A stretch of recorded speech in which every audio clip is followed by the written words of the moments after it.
Some of us are also guilty of scratching. Like if the more you scratch, you just gonna get rid of all of it. Taking a comb and you see all that dandruff and you, let's not do that, okay? Because that's not solving the problem. That's making it worse, actually. Because what you're doing is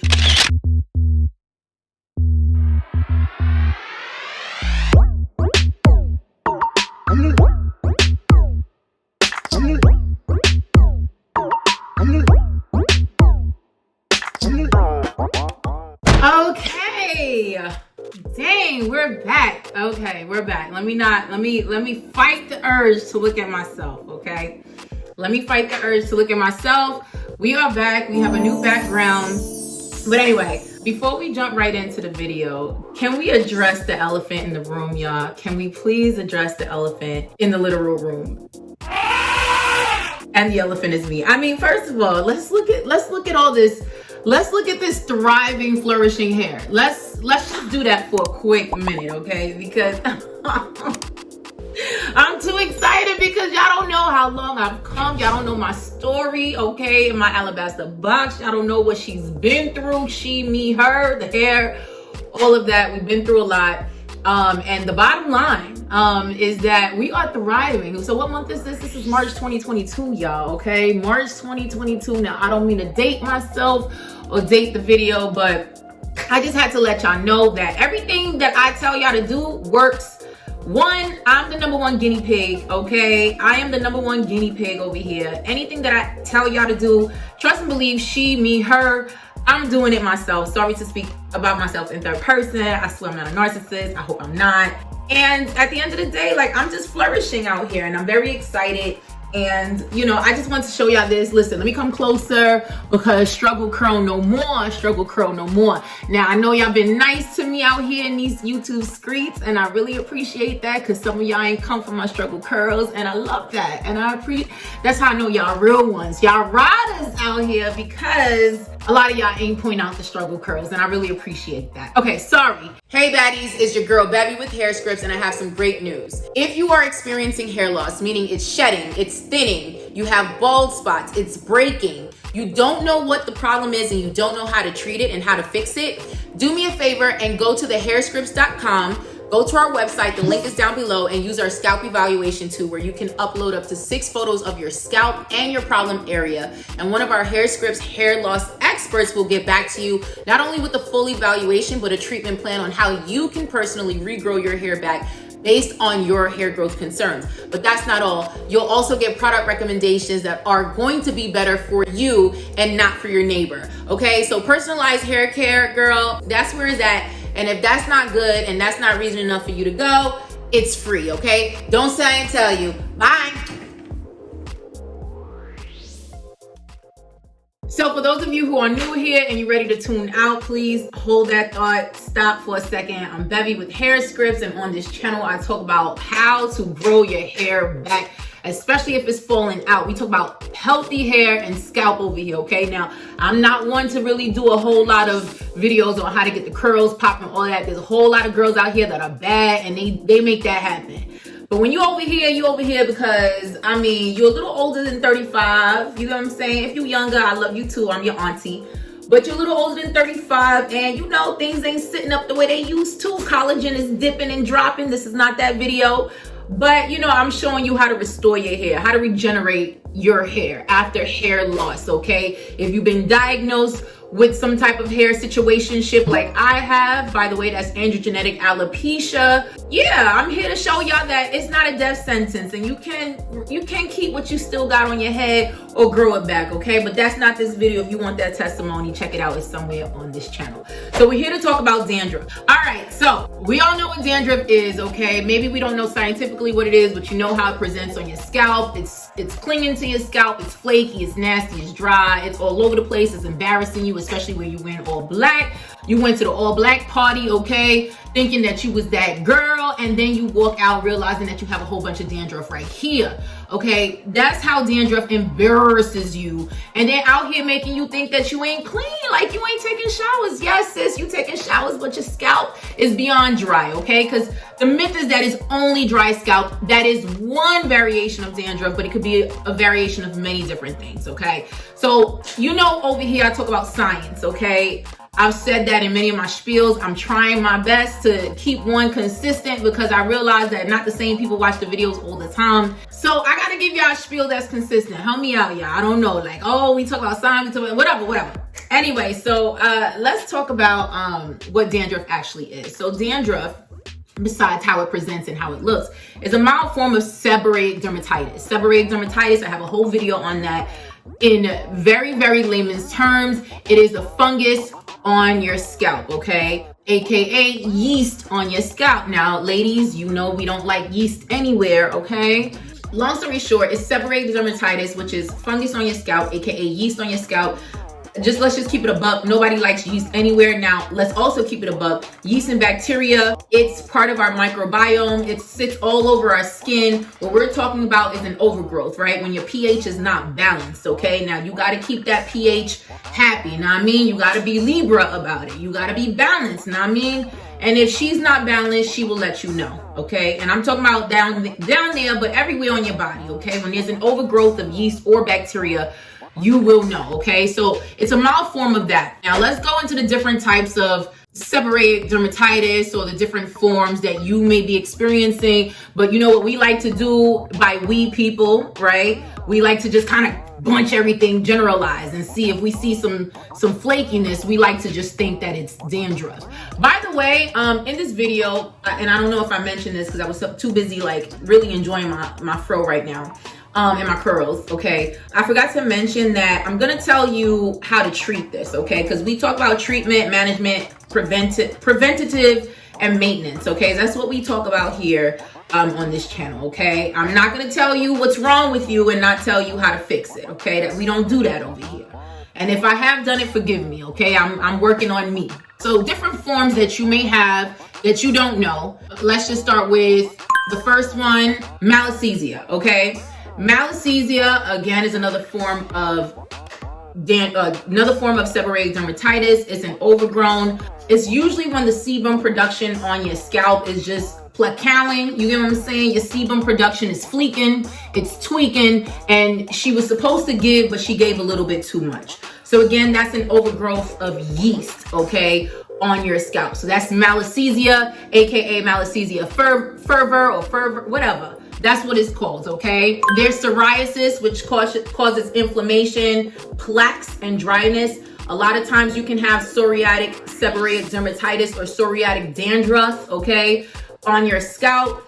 And it just looks like really thick plaques on your scalp. Of course, it presents differently in, you know, my melanated, okay, chocolate divas, okay, than it does on, you know, our allies. Now, I mean, you know, we all sisters over here. I love all y'all, okay? So it presents differently. It may look red and patchy and scaly. To us, it can look kind of like a bruise. It's really hard to tell, but this is another form. So there's malassezia, there's psoriasis or psoriatic scalp, and then there's eczema, right? So many of us, we all struggle with, well, not all, that's a lie, but many of us struggle with eczema. Definitely if you are someone who struggle with asthma and allergies, eczema, you are no stranger to eczema. And just like the psoriasis, you can have like little circular patches, but for the most part, it's just dry patches of scalp. It's not exactly a plaque, okay, which is something that's very thick and you're just almost like enticed to just pick at it, okay? So these are just a few forms of seborrheic dermatitis. Of course, like I said, dandruff is a mild form of that. And so let's talk about treatment and how we're gonna treat this, you know, dandruff, because I got the question, how do you get rid of it, right? Meaning you tried everything, and some of us are guilty, okay, of over moisturizing, thinking that, okay, this is dry scalp, so if I moisturize my scalp, I'm gonna get rid of it. Some of us are also guilty of scratching, like if the more you scratch, you just gonna get rid of all of it. Please sis, okay, in 2022, we gonna stop scratching our scalp. And I mean scratching, okay? I mean taking a comb or a tooth comb and you see all that dandruff and you, let's not do that, okay? Because that's not solving the problem. That's making it worse, actually. Because what you're doing is you're basically exacerbating the problem. You're causing more inflammation, and you're possibly scratching the microbiome, which can then, when you scratch the scalp and you create those little tears, you already have an overgrowth of yeast. That yeast is gonna get into that tear. Child, you just creating a bigger problem. Do not scratch, okay? So my first #1 recommendation, and I say this all the time, is go see a dermatologist. Please go see a dermatologist. And for those of you who are gonna ask, there is a dope site called blackdermdirectory.com where you can find a dermatologist in your area that specializes in skin and hair of color, okay? So if you are a melanated goddess, if you are black or brown, all of that, you still trying to figure out what you want to claim, it's fine. Go to blackdermdirectory.com. They will get you all the way together, okay? You get your consultation, you figure out what's wrong with you, and then they'll help treat, okay? And of course, for a consultation, if you have insurance, for the most part, it will take care of it. So I'm gonna link that down below because I know y'all gonna ask, and y'all do ask all the time, and I'm so sorry, it's my fault. It's not you, it's me. All right, so I'm gonna put that down below, the link to blackdermdirectory.com, so you can punch in your zip code or just click in, find someone near me, and you can let them know that HairScripts, okay, Beverly or Bevy from HairScripts sent you. Okay. Anyway, so you're gonna consult with a dermatologist, and the reason why that's very important, like I just said, is that they're going to give you a full scalp evaluation and they're gonna let you know what's wrong with your scalp. But also, if you're dealing with dandruff or some form of seborrheic dermatitis, like I just mentioned, there are a few, and there's a few more, but I really only mentioned 3 of the main ones. The problem is, it's hard for you to self-diagnose, okay? You don't have a trained eye. You can say, well, this looks like eczema. Well, this looks like psoriatic, psoriatic scalp, or this looks like, malassezia. You just won't know, okay? You're just gonna look at it and assume that it's dandruff or that something irritated your scalp and it was a product and you're just gonna process of elimination. That's really not how that works. Process of elimination doesn't hurt, but it also doesn't help, right? For the most part, I always have to stress that you have to have a better lifestyle. I'm sorry. I know y'all, it's like, okay, everyone says that, but no, but it's true, sis. I'm gonna go and create a whole video about the association or the correlation between healthy gut, right? Gut health and hair. You don't even know how associated and how connected the two are. Let's just keep it a buck. Your follicle, your hair follicle, your gut feeds that, okay? So whatever your gut has, it's feeding your hair follicle. If your gut sucks, okay, then your hair follicle, for the most part, is not eating a well-balanced diet. I'm keeping it a buck, okay? Your gut directly feeds your hair follicle. Yes, your hair follicle is a living and breathing cell and organism, and for the most part, it does eat directly from your gut, okay? So that video is coming where I'm talking about gut health and how to make sure that you keep your gut health, keep a homeostasis, balanced gut health. So I'm gonna bring that video to you guys soon. But just to discuss this very quickly, for the most part, right, your gut, believe it or not, has a mind of its own. And it does, just like with your vag, with your vagina down there, okay? Don't censor me, YouTube. With your vag, it's the same thing. What's gonna happen is if you are not eating the proper foods, you're gonna have an overgrowth or bacteria or yeast down there, right? Too much sugar, we're talking about these high starches, right? We're talking about high glycemic foods. All of that stuff is going to imbalance you down there. It's also going to do the same thing to wherever there's yeast on your body, believe it or not. So it will do the same thing to your scalp. Like I said, your follicle eats directly from your gut. And so you have to adopt a healthier eating lifestyle. Now, don't get it twisted, okay? I love me some pizza. I do, okay? And every time I eat it, I feel it, okay? Every time I eat pizza, I promise you I pay for it. It's just one of those things that it's like, you have a bad relationship, it's a bad romance, but he's gonna just make you feel good. You just gonna take care of that real quick. I'm not condoning that, but I gotta make sure that I have all my stuff on deck when I'm about to eat pizza because I know it's gonna be a hot mess. But there's just one pizza that I'm willing to put it all on the line for each and every time, okay? Motorino's in Brooklyn, Williamsburg. I'm talking to you. Check them out if you're in Brooklyn.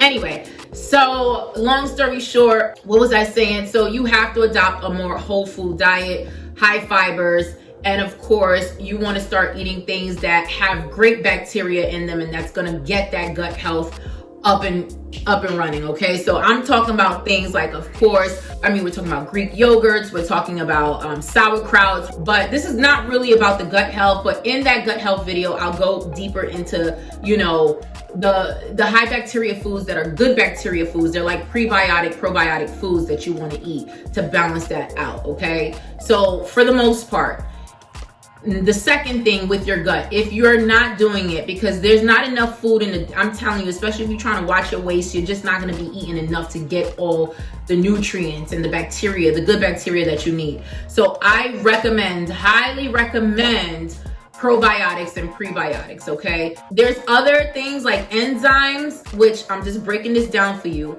Sometimes, you know, even eating vegetables, certain cruciferous vegetables, okay, like broccoli. There's certain vegetables that you can eat that is very hard for certain people to digest and to break down. And then it starts causing bloating and a whole bunch of gas. This is not that video. I'm sorry, I'm going too in depth with this one. I'm sorry, because I care too much. I do care too much. And I struggle with bloating. So trust me, this is my life. I eat and breathe this stuff. But I say this, let me just wrap this one up and then we'll go to the next one. To say that enzymes, digestive enzymes, are also very good for people who have gluten sensitivities or have a hard time digesting certain carbohydrates or certain cruciferous vegetables. If you find that you get bloated every time you eat rice, pasta, and all that stuff, there could be a gluten sensitivity there. You may just have a hard time digesting it, and some digestive enzymes will help you break that down in a way that is more digestible for you to help you reduce that bloating. This is not that video. I'm so sorry. I guess I just like to hear myself talk. So all of that to say, healthy diet, okay? Let's just manage that healthy diet and bring the cortisol levels. Cortisol is a jerk, but we're not even gonna go through that. Okay, we're gonna develop a good hair routine. For the most part, there's some things sometimes that you can use certain things that exacerbate, you know, the pH balance on your scalp, all right? Many of us are guilty of using too many hair growth oils. Sis, stop it. Please watch all the videos. Go ahead and go on a marathon and watch the videos. I know I talk too much, so I'm trying to put some like chapters in there so that y'all could get right to the point of what y'all trying to listen to. But subscribe to the channel, okay? And go watch those because I'm trying to help you to really grow your hair full, thick, beautiful, luxurious, okay? I've been talking about it. If y'all been watching me from the beginning, y'all been checking for me. If y'all been looking, I did have struggle hair and I'm still working towards it, okay? For the most part, you know, all my hair fell out, okay? There's a whole story behind that. So I'm not talking about stuff that I don't know. And by trade, I have over a decade of experience in the pharmaceutical and healthcare industries. I know what I'm talking about. And I understand science behind regrowing your hair, okay? So I say all that to say, some of us want to just slather our head with a whole bunch of hair growth oils. Is not going to help you. It's not.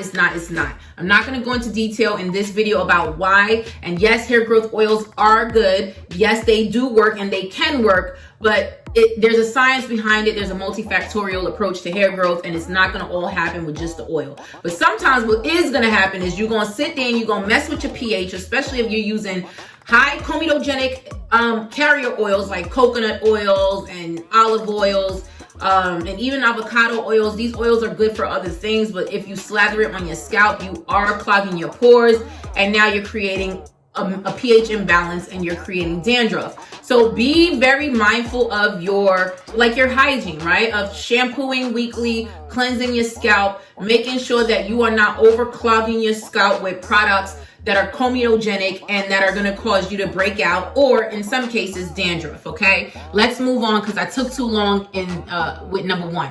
The next one, like I already said, don't scratch. So we're going to move past that because just don't do it. It's not good for you. I said what I said. Now, like I said before, when you go to a dermatologist, they are going to prescribe an antifungal shampoo, okay?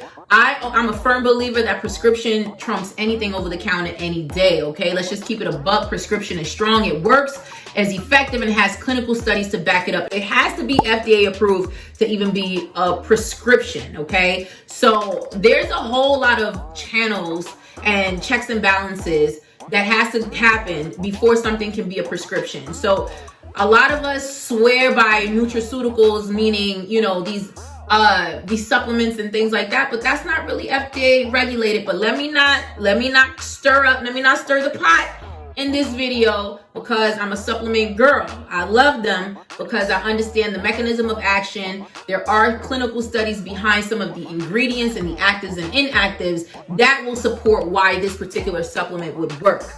However, going back into pharmaceuticals, the best bet is going to see a dermatologist. They are going to prescribe an antifungal shampoo.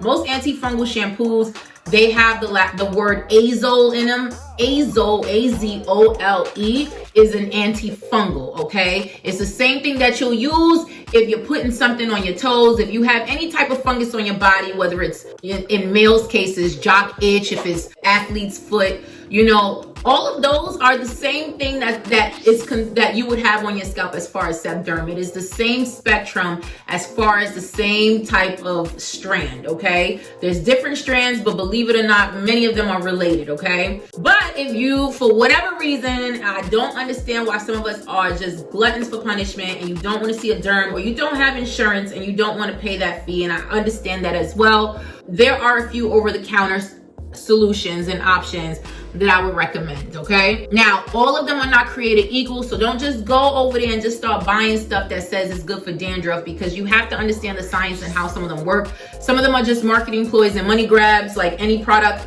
on the market. So my recommendation is that you listen to me, okay? So Nizoral makes #1 on the list for very good reason, okay? Now, this product works by killing dandruff, and causing the fungus on your scalp, or the fungi on your scalp, by basically killing the fungus on the scalp, or mitigating the amount of fungus that's being created on the scalp, okay? Now, ketoconazole, like I said before, that azole means it's an antifungal. So ketoconazole is an antifungal that's used in many prescription drugs, okay? Now, clearly, because this is over the counter, it's not gonna have the same exact concentration as a prescription. But again, I'm giving you guys over-the-counter solutions, especially if some of y'all have appointments that are booked out 1, 2, 3 weeks and y'all like, nah, I need to take care of this now, okay? So Nizoral, okay? Anti-dandruff, it kills the fungus, it mitigates the fungus, and it has ketoconazole in it. The main benefit, like I said, is that it's gonna treat the dandruff from the root, and it works on all hair types, okay? Let me just keep it a buck with you. I wouldn't even go putting this in my hair. Like, I don't care that it's called shampoo. It's really for your scalp. Just use it on your scalp, okay? Be very selective. Go into your scalp. Do what you need to do. Massage it into the scalp and wash it out. You're not using this on your hair. Please don't go washing your hair and stripping your hair. This is not made for nourishment. It's not made for hair health. This is made to kill fungus on your scalp. So just go ahead and let it do what it do. Leave well enough alone, okay? And then you want to use this twice weekly, because you're trying to combat, or you're trying to treat the fungus, okay? So you don't want to just use this once a week. You want to use this twice a week, okay? So that until you start to see that there's improvement on your scalp. And how do you know? Because you're not going to have as much dandruff. In fact, it may just completely get rid of the dandruff, and you don't have to keep scratching, okay? So you can find Nizoral on Amazon, anywhere. Listen, CVS, Rite Aid, whatever. And if you one of those girls like me that say I'm gonna do it, and I never do, just go on Amazon, child. Link down below, okay? The next one I'm gonna recommend, this is another dermatologist approved or recommended brand. It's called Vanny Cream. Now, I swear by their actual cream. I use it on my kids with eczema, and I even use it on me. Vanny Cream, along with Eucerin, are one of my favorite moisturizers, because they actually are clinically proven to moisturize, and they penetrate beyond the skin's epidermis, which is the outer layer of the skin, okay? I want something that is really gonna nourish my skin and not just sit on top of it, i.e. Petroleum jelly, right? Vaseline. Now, I know we're grown and we're not using that. Now, what you can do, this is just a quick little tip, is you can use the Vaseline, petroleum jelly, or Aquaphor to seal in the lotion or the cream moisturizer that you put on. It's the same concept like with your hair. You want to seal it in, you want to seal it into your skin, but that's neither here nor there. Now, they do have a line of other products, including an anti-dandruff shampoo. This one is maximum strength. It's free of dyes, parabens, it's protein-free, sulfate-free, and gluten-free. Now, I have personally used this one. I will tell you, while it is free of all these things that it said it's free of, child, is also free of moisture, okay?